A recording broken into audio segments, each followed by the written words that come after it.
Vendredi 6 juin 2025, mesdames et messieurs, bonjour et bienvenue à ce journal.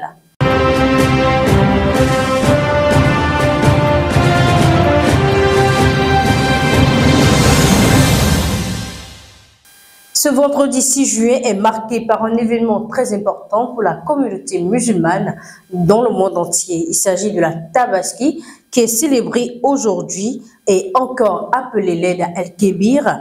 Elle est une fête traditionnelle marquée par le sacrifice du mouton.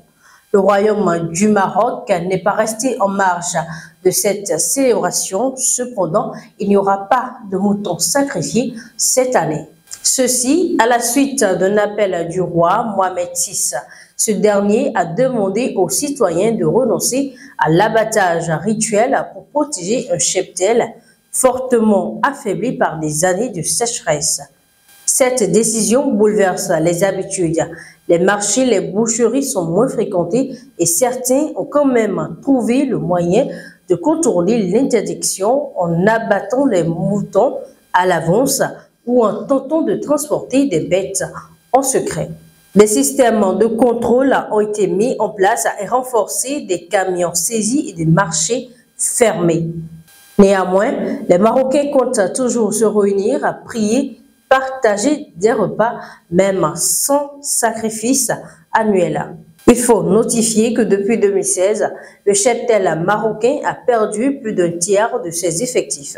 Au Sénégal, des fouilles archéologiques sont en cours depuis début mai dans le cimetière militaire de Thiaroye pour faire la lumière sur le massacre présumé de tirailleurs africains par l'armée coloniale française le 1er décembre 1944. Des archéologues sénégalais ont découvert des squelettes portant des impacts de balles, notamment au niveau de la poitrine, ainsi que des projectiles de calibre varié dont l'analyse est en attente. Ces trouvailles pourraient confirmer que les victimes du massacre ont bien été enterrées sur ce site, mais de nombreuses zones d'ombre persistent. Combien de tirailleurs ont été tués et où ont-ils été inhumés exactement? Pour l'instant, les autorités gardent le silence sur les résultats des fouilles. Selon certaines sources, un rapport est en cours de préparation et sera d'abord présenté aux autorités sénégalaises, probablement après la fête de la Tabaski.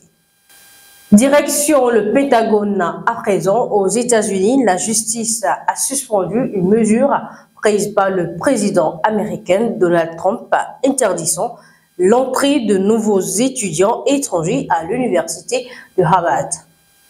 Cette décision du président, annoncée le 5 juin dernier, visait à restreindre l'accès au territoire américain aux étudiants internationaux souhaitant intégrer Harvard dans le cadre de sa lutte contre ce qu'il appelle le wokisme dans l'enseignement supérieur. Harvard a rapidement réagi en contestant cette mesure en justice, l'accusant de représailles politiques contre une institution qui refuse de se plier aux pressions gouvernementales. L'université estime que cette interdiction pourrait causer un préjudice immédiat et irréparable. La juge Alison D. Brooks a donc suspendu temporairement la décision de Trump en attendant que le dossier soit examiné plus en profondeur. Cette interdiction s'inscrit dans une série d'actions du gouvernement Trump contre l'enseignement supérieur.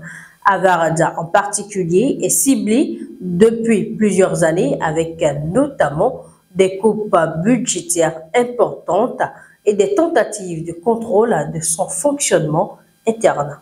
C'est tout pour aujourd'hui. Merci de nous avoir suivis. Merci pour votre fidélité renouvelée. Bon vendredi à tous.